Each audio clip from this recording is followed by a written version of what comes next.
할렐루야. 오늘 자녀를 위해서 기도하는 금요 기도회인데, 그래도 내가 우리 자녀들을 위해서 기도해야겠다라고 하는 마음으로 또 현장에 오신 분만 아니라 또 온라인 영상으로 기도에 참여한 우리 성도들의 또 그 기도를 반드시 하나님 들어주실 줄 믿습니다.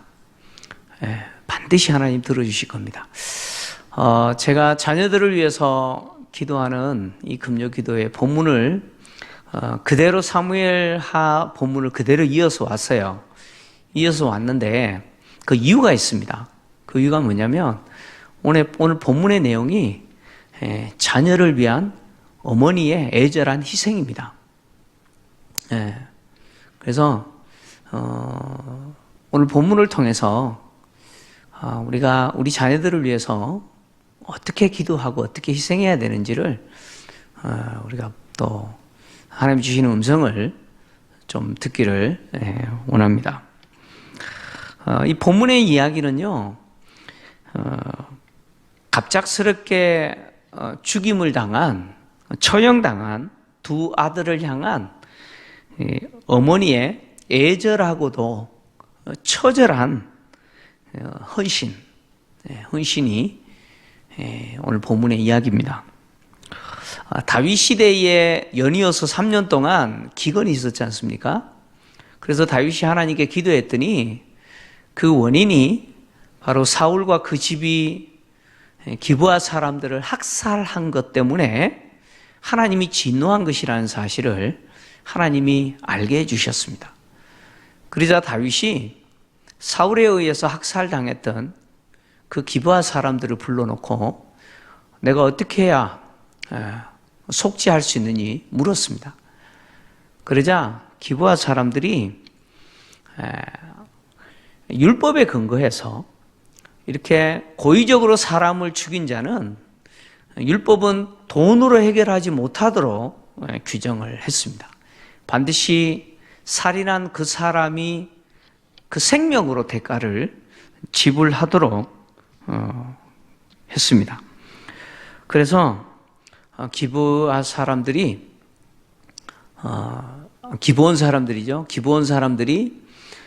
사울의 그 집 사람 가운데 7명의 남자를 자신들에게 내어달라. 그래서 처형하겠다. 그렇게 요구를 했죠.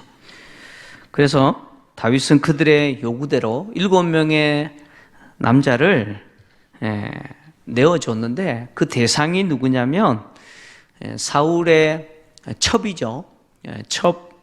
아야의 딸 리스바의 두 아들과 그리고 사울의 큰 딸이겠죠. 메랍의 5 아들을 율법에 따라서 내주었습니다.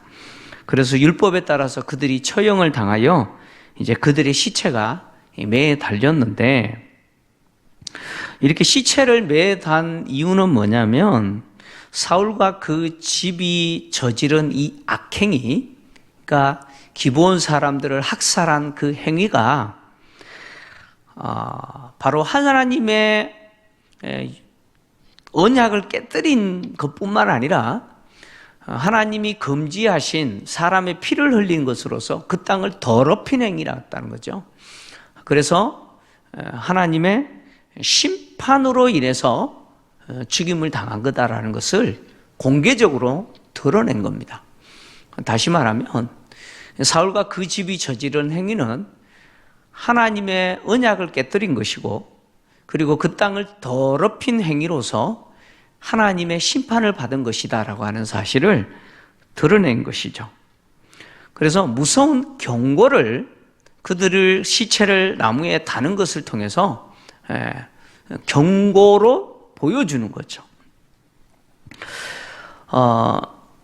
사울의 첩이었던 아야의 딸 리스바는 자신의 두 아들의 죽음을 막을 수가 없어요.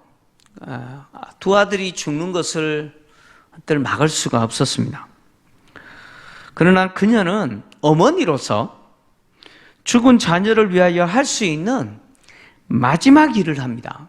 어머니로서 할 수 있는 마지막 일을 하는데 그것은 자녀들의 시체가 그리고 조카들의 시체 그 시체가 짐승들의 먹이가 되지 않도록 시키는 것입니다. 리시바는 굵은 배를 가져다가 자기를 위해서 바위 위에 깔고 곡식 배기 시작할 때부터 하늘에서 비가 시체에 쏟아지기까지 그 시체를 낮에는 새들로부터 새가 앉지 못하게 하고 밤에는 들짐승이 범하지 못하도록 지켰습니다. 리스바의 이 행동은 사실 어이없이 두 아들이 졸지에 죽임을 당한 거 아닙니까? 그죠? 예, 그 어미의 입장에서는 참 어이없는 겁니다. 졸지에 두 아들을 잃어버린 그 어머니의 슬픔을 어떻게 표현하겠습니까?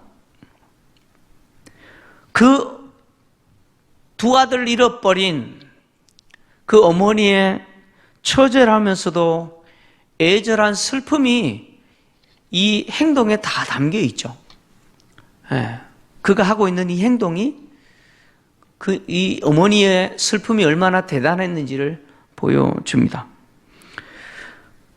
두 아들을 잃어버린 어머니의 슬픔은요, 두 아들의 그 시체가 짐승들의 먹이가 되도록 방치하지 않았고, 짐승들이, 그러니까 그 아들의 시체를 먹이로 삼고자 하는 공중의 새와 밤의 들짐승들로부터 지켰고, 심지어 그 무서운 들짐승들도 두려워하지 않게 만들었죠. 네. 리스바의 행동은 비록 두 아들의 죽음은 막을 수 없었지만 또 더하여서 이렇게 처형당한 두 아들의 시체를 또 매장할 수도 없어요. 어머니가 매장해야 할 수 있으면 좋겠는데 이것도 안 돼요. 매장할 수도 없어요. 그러나 어머니로서 할 수 있는 유일하면서 마지막 행동이죠. 그 아들의 시체를 짐승들의 먹이가 되지 않도록 지키는 것이었습니다.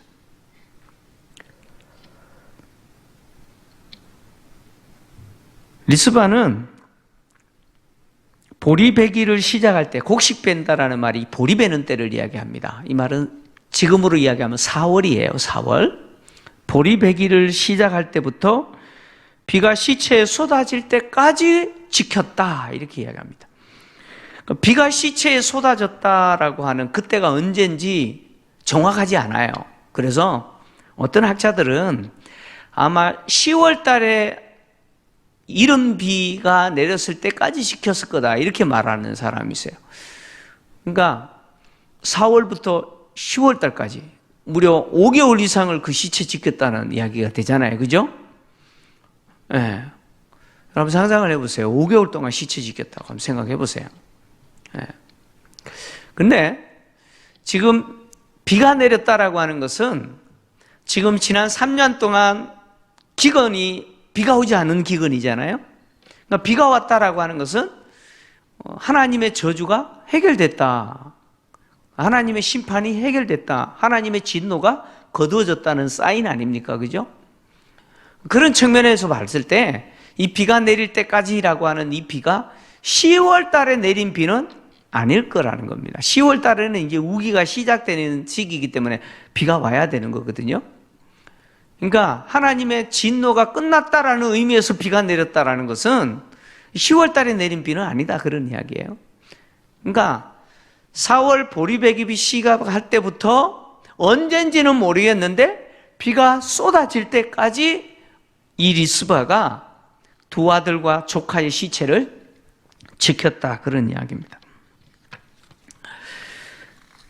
율법은 저주받아서 죽어 나무에 달린 자에 대해서 장례를 그날 치르도록 되어 있어요.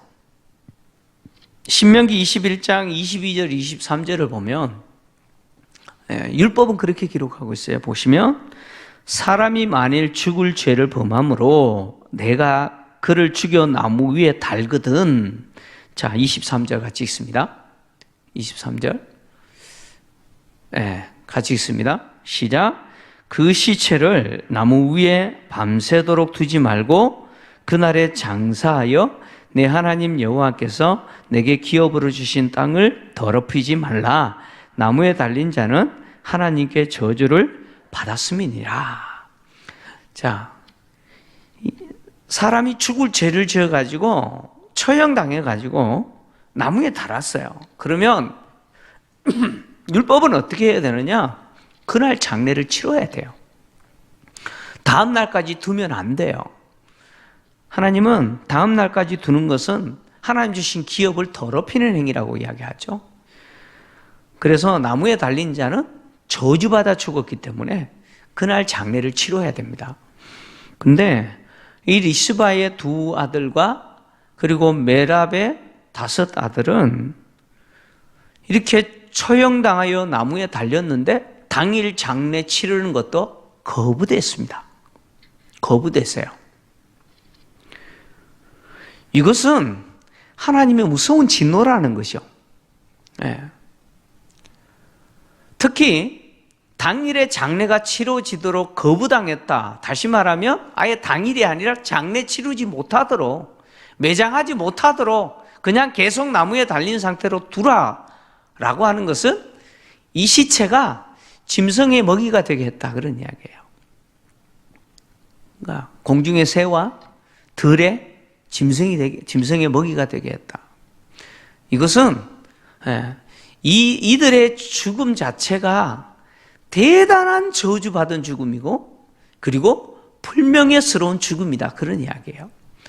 여러분, 골리앗과 다윗이 싸울 때 다윗이 골리앗을 향하여 뭐라 그랬어요? 오늘 너의 시체로 하여금 공중의 새와 들의 짐승의 먹이가 되게 하겠다. 이게 뭐예요? 이게 저주 선언입니다. 그러니까 지금 죽은 자를 그날 매장하라, 이게 율법인데 이 율법조차도 뭐예요? 뛰어넘어 버렸어요. 아예 매장을 못하게 만들었어요. 그래서 결국 이들의 시체가 공중의 새와 들짐승의 먹이가 되게 만들어버렸다, 그런 이야기예요. 그러니까 사울과 그 집이 행한 죄악이 얼마나 끔찍한 죄악인지를 보여줘요. 그 끔찍한 죄악의 결과로 받은 이 진노의 심판은 죽은 자로 하여금 매장도 못하게 만들었어요. 그만큼 이 죽음 자체가 비극적인 죽음이라는 거예요. 더구나 짐승의 먹이가 된다? 이거는 죽음도 이런 불명예스러운 죽음이 없죠.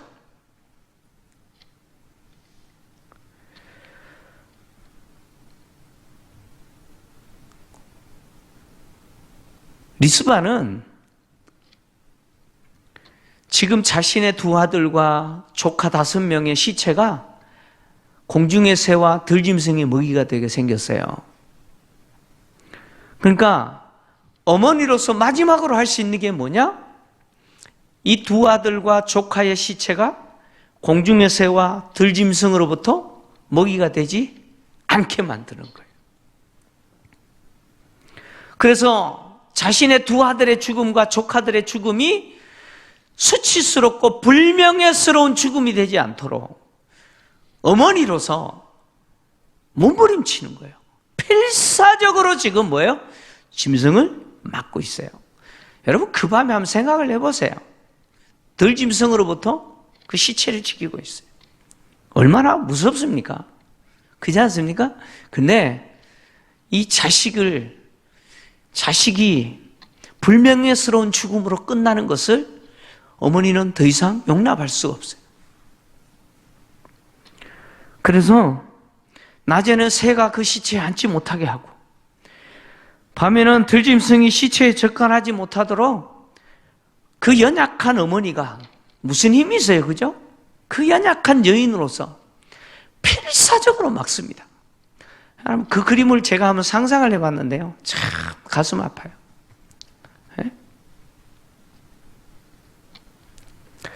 그런데 이런 리스바의 이 행동이 누구에게 알려졌느냐? 다윗에게 알려졌어요. 다윗이 그 이야기를 듣고요, 감동합니다. 감동해요. 다윗이 감동해서 자신의 죽은 2 아들과 조카들의 시체를 낮에는 새들이, 밤에는 들짐승들이 먹이로 삼지 못하도록 그 연약한 여인의 그 힘없는 여인이 필사적으로 들짐승들을 맡고 있는 그 모습을 다윗이 듣고는 감복하죠. 그래서 다윗이 어떻게 하느냐, 이 리스바의 두 아들과 또 메랍의 5 아들, 처형당한 이 7명을 사울과 그리고 요나단의 그 뼈를 사울의 아버지 기스의 묘지에, 즉 사울의 그 조상들의 묘에 장례 치러지는데 함께 장례 치러지도록 배려를 합니다. 그래서 먼저 이 소식을 들은 다윗이 깜빡 잊어버린 게 있어요. 그게 뭐냐? 사울과 요나단의 그 뼈를 조상들의 묘지에 장례 치르는 것을 잊어버렸어요. 사울과 요나단이 블레셋과 전쟁하면서 길보아 산에서 전사했지 않습니까? 그때 블레셋 사람들이 사울과 요나단의 머리를 자르고 그 시체를 벳산 성벽에 걸어서 전시했어요. 그 시체를 길르앗 야베스 사람들이 밤새 달려가서 그 시체를 가져다가 화장하여서 길르앗 야베스 땅에 매장을 했어요. 그 내용이 사무엘상 31장 11절에서 13절의 내용인데요. 제가 좀 읽어드립니다. 길르앗 야베스 주민들이 블레셋 사람들이 사울에게 행한 일을 듣고 모든 장사들이 일어나 밤새도록 달려가서 사울의 시체와 그 아들들의 시체를 벳산 성벽에서 내려가지고 야베스로 돌아가서 거기서 불사르고 그의 뼈를 가져다가 야베스 에셀나무 아래에 장사하고 7일 동안 금식하였더라. 그러니까 블레셋 사람들이 벳산 성벽에 전시한 사울의 시체를, 요나단의 시체를 이 길르앗 야베스 사람들이 밤새 가서 거두어다가 화장해서 바로 길르앗 야베스 땅에 매장을 한 겁니다. 그러니까 지금 사울과 요나단이 조상의 묘지에 못 묻힌 거예요. 근데 조상의 묘지에 묻어주는 게 예인데 그렇게 못한 거예요. 그러니까 다윗이 이 리스바의 행동을 딱 듣고는 감동해서 사울과 요나단의 뼈를 사울의 아버지죠, 기스의 묘에, 그 조상의 묘에 장례 치러야 된다라는 것을 기억난 거예요. 그래서 그 일을 하면서 처형당한 이 7명도 함께 그 조상들의 묘지에 장례 치르도록 했다는 거예요. 그러니까 지금 이 일은 왕의 명령대로 했다, 이렇게 이야기하고 있죠. 13절 14절을 보시면 이렇게 기록하고 있어요.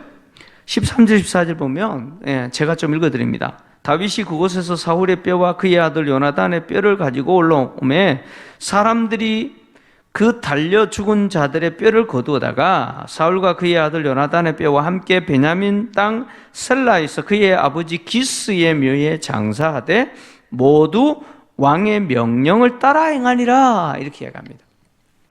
왕의 명령을 따라 행했다라고 하는 이 말은 이 처형당한 7명의 이 사람들의 시체도, 이 뼈도 사울과 요나단과 함께 사울의 아버지죠, 기스의 묘, 즉 그 조상들의 묘지에 매장될 수 있도록 했는데 이것이 누구 명령이라는 거예요? 왕의 명령이었다는 거예요. 왕의 명령이었다는 거예요. 자, 리스바의 2 아들과 조카 5명의 시체는 매장도 못하는 그야말로 짐승의 먹이로 던져진 거예요. 저주받은 죽음이죠. 그런데 리스바는 짐승의 먹이가 되지 않도록 필사적으로 지키는 행동을 통해서 다윗을 감동시키고, 다윗은 그 리스바의 행동에 감동하여서 그 죽은 처형당한 7명을 사울과 요나단과 함께 장래 매장당하도록, 즉 영광스러운 조상의 묘지에 매장되도록 했다, 그런 이야기입니다. 그리고 또 여기 또 왕의 명령대로 했다라고 하는 이 말은, 이 장례가 한 개인이 행하는 장례가 아니라 국가장으로 했다, 그런 이야기예요. 여러분, 간혹 우리도 국가장이 있죠? 예. 뭐 얼마 전에 누가 돌아가셨는데 서울시장으로 해가지고, 뭐 설왕설래가 있었잖아요. 여러분, 국가장으로 하는 분들은 누구죠? 누구를 국가장으로 해요? 대통령을 국가장으로 하잖아요, 그죠?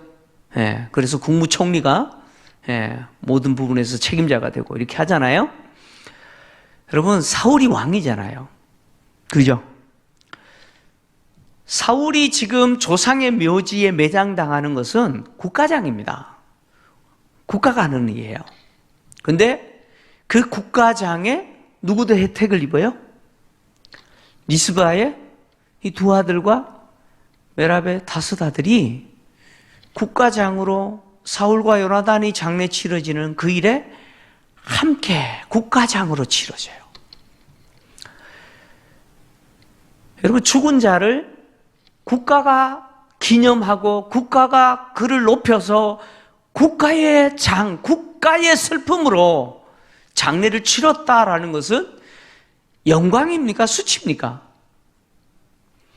여러분, 가문의 영광 아닙니까? 여러분, 그렇잖아요.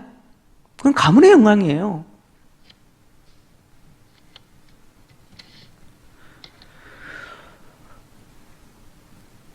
리스바가 자녀들의 죽음을 애통해하면서 어머니로서 필사적으로 자녀의 그 시체를 공중에 세워 밤에는 들짐승이 해하지 못하도록, 먹이로 삼지 못하도록 막은 이 행동은 결국 두 아들의 죽음이 하나님의 저주라고 보여졌는데 바뀌어져 버렸어요. 두 아들의 죽음이 명예로운 죽음이 되어버렸어요. 누구의 행동으로요? 누구의 행동으로요? 어머니의 행동으로.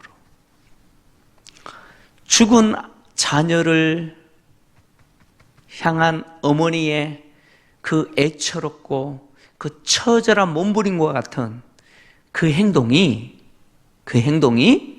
보세요, 왕을 감동시켰어요. 왕만 감동시킨 게 아니에요. 누구도 감동시켰느냐? 하나님도 감동시켰어요. 자, 14절을 보시면 이렇게 기록하고 있어요. 14절을 보시면 사울과 그의 아들 요나단의 뼈와 함께 베냐민 땅 셀라에서 그의 아버지 기스의 묘에 장사하되 모두 왕의 명령을 따라 행하니라. 그 후에야 하나님이 그 땅을 위한 기도를 들으시니라. 잘 보세요. 하나님이 그 땅을 위한 기도를 들으셨다. 언제요? 그 후에야 라고 이야기합니다. 그 후가 뭡니까? 그 후가 뭐예요? 처형당한 이 7명이 사울과 요나단과 함께 그 조상의 묘인 기스의 묘에 매장되었을 때 그 후에 하나님이 그 땅을 향한 기도에 응답하셨다, 이렇게 이야기합니다. 그러니까 지금 3년 동안 기근이 들어서 그 땅에 하나님의 진노가 임했고, 그래서 다윗이 기도했을 때 그 원인이 사울과 그 집이 기브온 사람들을 학살한 그 만행 때문이라는 사실을 알았잖아요. 그래서 다윗이 기브온 사람들을 불러서 내가 어떻게 속죄해야 되겠느냐 물으면서, 내가 어떻게 해야 너희들이 이 여호와의 기업의 땅을 위하여 복을 빌겠느냐라고 했잖아요. 그러니까 기브온 사람들이 가진 그 원한이 해결되지 않았기 때문에 지난 3년 동안 이 비극적인 기근이 있었던 거 아니에요? 근데 하나님이 기브온 사람들의 그 기도를 언제 들으셨다는 거예요? 기브온 사람들이 여호와의 기업을 위해서 비는 그 복을 하나님이 언제 응답하셨다는 거예요? 이 7명을 처형했을 때 응답하시지 않았다, 그런 이야기예요. 이 7명이 처형당했을 때 하나님은 바로 응답해 주시지 않으셨어요. 하나님은 언제 응답하셨어요? 이 7명이 죽은 후가 아니라 이 7명이 사울과 요나단과 함께 그 조상의 묘지에 매장되었을 때 비로소 하나님이 그 땅을 향한 기도를 들으셨다, 이렇게 이야기합니다. 이것은 뭘 이야기하냐면 3년 동안 기근의 원인을 해결하는 데 있어서 사울가에 있는 이 7명이 처형당한 것 맞아요. 살인한 대가로 살인한 자들이 죽어야 되기 때문에 그 결과로 죽었어요. 근데 그것이 문제 해결이 아니더라, 그런 이야기예요. 문제 해결은 결국 누가 했느냐? 리스바가 했다, 그런 이야기예요. 다시 말하면 리스바의 이 행동이 보르베기 시작할 때부터 비가 그 시체에 쏟아질 때까지 얼마나 긴 시간인지는 모르겠으나 바위에 천을 깔고 낮에는 새들이 시체에 앉지 못하도록 막고 밤에는 들짐승이 그 시체를 먹이 삼지 못하도록 필사적으로 말아갔던 이 어머니의 행동이 왕을 감동시키고 누구도 감동시켰다는 거예요? 하나님도 감동시키셨다는 거예요. 그래서 결국 하나님이 그 땅에 대한 기도를 들으시도록 만드신 것은 누가 한 행동이야? 리스바가 했다는 그런 이야기예요.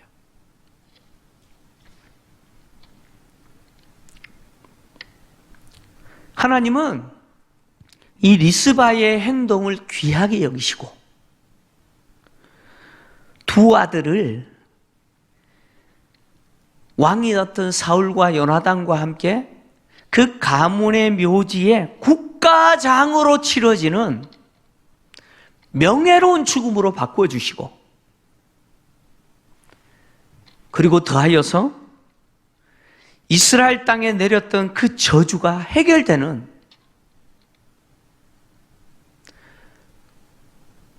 그래서 하나님의 마음을 감동시키는 어머니의 행위로 인정해 주셨다, 그런 이야기예요. 여러분, 본문은요 참 안타까운 게 그거예요. 죽은 아들이잖아요, 그죠? 죽은 아들을 향한 어머니의 처절하면서도 필사적인 행동이 어떻게 다윗을 감동시켰고 어떻게 하나님의 마음을 움직였는지 보여줍니다. 죽은 아들을 향한 어머니의 필사적이고 애절한 행동은 왕도 감동시킬 뿐만 아니라 하나님의 마음도 움직였죠. 그런데 여러분 생각해 보세요. 죽은 아들을 향한 어머니의 마음도 하나님이 이렇게 기쁘게 받으신다면 여러분, 살아있는 자녀를 위해서 그 부모가 그 자녀를 위해서 필사적으로 울면서 기도하고 그 자녀를 위해서 하나님께 매달린다면 하나님 응답하시지 않겠어요? 여러분, 응답하시지 않겠어요, 하나님이? 하나님 반드시 응답하실 겁니다. 반드시 응답하실 겁니다. 리스바가 죽은 두 아들을 향해서 그리고 조카를 위해서 이렇게 필사적으로 행동했던 그 이유는 죽은 아들을 사랑했기 때문이겠죠? 그죠? 그잖아요. 사랑했으니까 그렇게 할 거 아니에요. 에?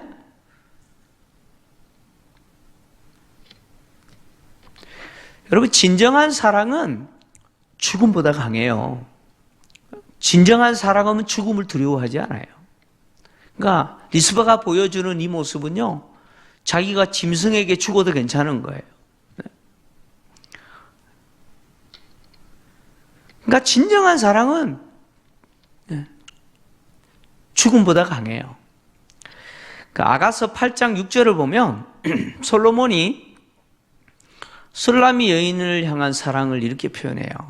한번 같이 읽을까요? 시작. 너는 나를 도장같이 마음에 품고 도장같이 팔에 두라. 사랑은 죽음같이 강하고 질투는 수월같이 잔인하며 불길같이 일어나니 그 기세가 여호와의 불과 같으니라. 여기 사랑은 뭐와 같다고 이야기합니까? 죽음과 같이 강하다. 사랑은 죽음과 같이 강하다. 이 솔로몬이 술람미 여인을 사랑하는데 그 사랑이 뭐 같이 강하다고요? 한 여인을 향한 사랑, 이 죽음같이 강하대요. 우리 그리스도인들의 가정은 이런 사랑으로 좀 맺었으면 좋겠어요. 남편들이 아내를 죽음과 하잖아요. 그죠? 아내들도 남편들을 죽음과 같이 죽음보다 강한 사랑으로 사랑했으면 좋겠어요. 아멘입니까? 왜 마스크 쓰셨다고 다 침묵하십니까? 그렇게 사랑하셔야 돼요. 지금 솔로몬이 이 술람미 여인에 대해서 이렇게 사랑하는 거예요. 죽음보다 강한 사랑으로 사랑합니다. 여러분 보세요. 한 여인을 향한 사랑도 죽음보다 강한데 내가 낳은 내 자식을 향한 사랑? 여러분 더 강하지 않겠습니까? 그렇잖아요? 그 어머니의 사랑은 얼마나 강하겠습니까? 리스바가 어머니로서 보여주는 이 모습은 정말 자녀를 향하여 어머니가 보여줄 수 있는 최고의 사랑 아닙니까?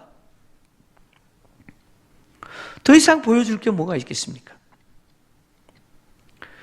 죽은 자녀를 향한 이 사랑의 헌신이 누구의 마음을 움직여요? 왕의 마음을 움직이고 하나님의 마음까지 움직이지 않습니까?